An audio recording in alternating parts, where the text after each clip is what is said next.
les membres des gouvernements respectifs de la République de Guinée et de la République du Sénégal,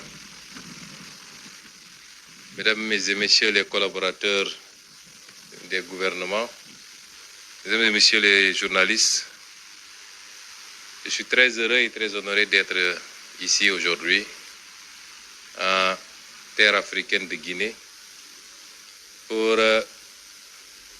perpétuer une tradition qui est d'abord une tradition entre les peuples avant d'être une tradition entre les États et les gouvernements, tradition de fraternité, de solidarité, de communion et d'unité. Je voudrais, à l'entame de mon propos, remercier son Excellence le Président Mamadi Doumbia, qui, comme je l'ai dit tout à l'heure, est un ami et un frère, avec lequel je m'entretenais beaucoup bien avant notre accession au pouvoir. Et c'est toujours un plaisir de le revoir. Remercier le Premier ministre, M. Amadou Ouriba, qui nous a réservé un accueil particulier et chaleureux. Après nous avoir fait l'honneur d'une visite à Dakar l'année passée. Et c'est lors de cette visite que nous avions convenu d'organiser celle-ci. Lui témoigner de mon amitié, de ma confraternité et de mon engagement, ainsi que celui de tout mon gouvernement, à œuvrer avec le gouvernement de la République sœur de Guinée pour hisser les relations entre nos pays à des niveaux jamais atteints. Monsieur le Premier ministre l'a dit tantôt, j'ai choisi de mener cette tournée qui, après la Côte d'Ivoire, m'amène en Guinée, avant de continuer sur votre voisin, la Sierra Leone.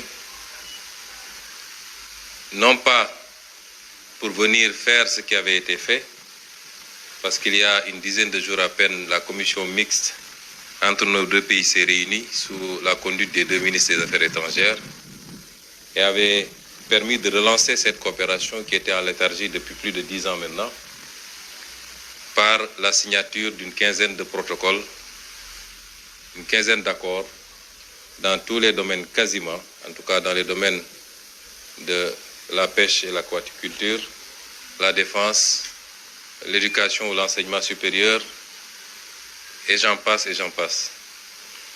Si je suis venu aujourd'hui, c'est pour qu'ensemble, nous puissions catapulter, je choisis bien le mot, il s'agit de catapulter cette relation pour lui faire prendre son envol.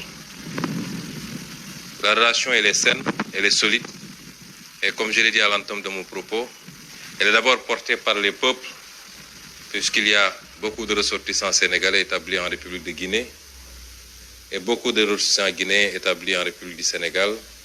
Et de part et d'autre, ces ressortissants sont très bien traités, sont très bien intégrés. Ils travaillent, ils gagnent leur vie, s'y marient quelquefois, s'y installent, ils achètent des maisons. Donc c'est les peuples et les populations d'abord qui forment l'assise de cette relation.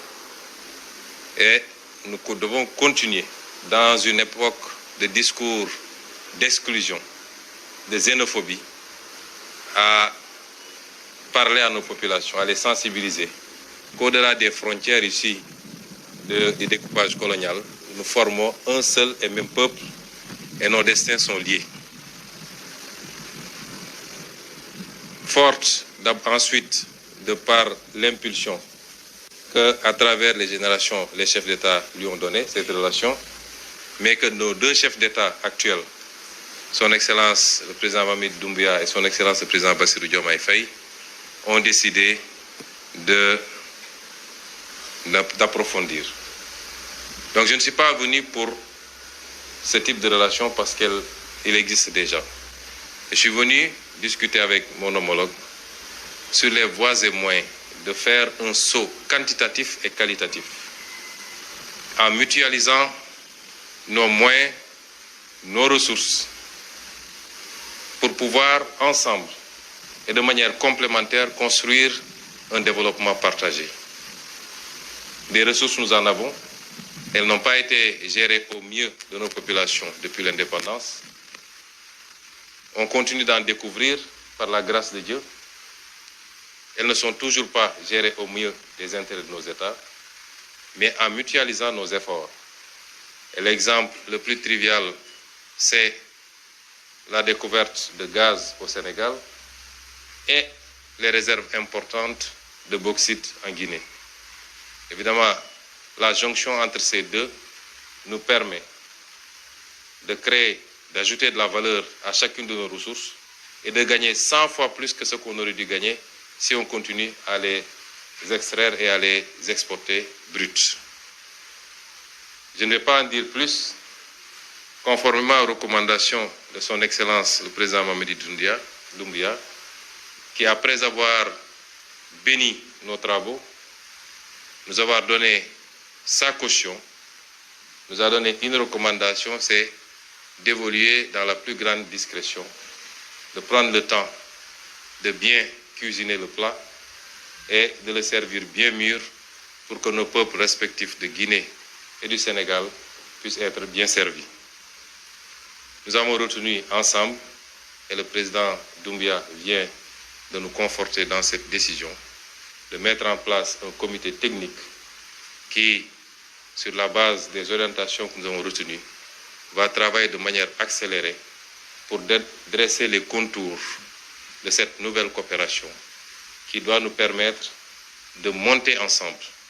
Je dis tout le temps que je ne connais pas de zone dans le monde où un pays a pu se développer alors que ses voisins sont dans l'extrême pauvreté. Les autres l'ont compris depuis longtemps. Les pays du Golfe sont montés ensemble. Ils étaient dans les profondeurs ensemble. Les pays d'Europe l'ont compris quand ils ont créé l'ancêtre de l'Union européenne autour du charbon et de l'acier.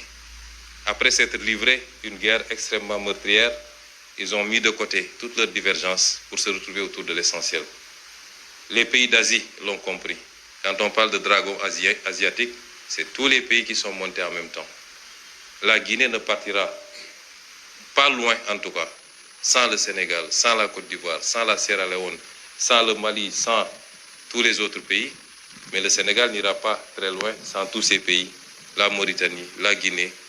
Et il nous faut dépasser ce qui semble être des contradictions, mais qui n'en sont pas. Qui n'en sont pas. Et les enjeux que nous devons avoir devant nous sont plus importants que les divergences qui relèvent beaucoup plus de clichés, de malentendus que de réalité. Et Monsieur le Premier ministre, j'ai été assez long.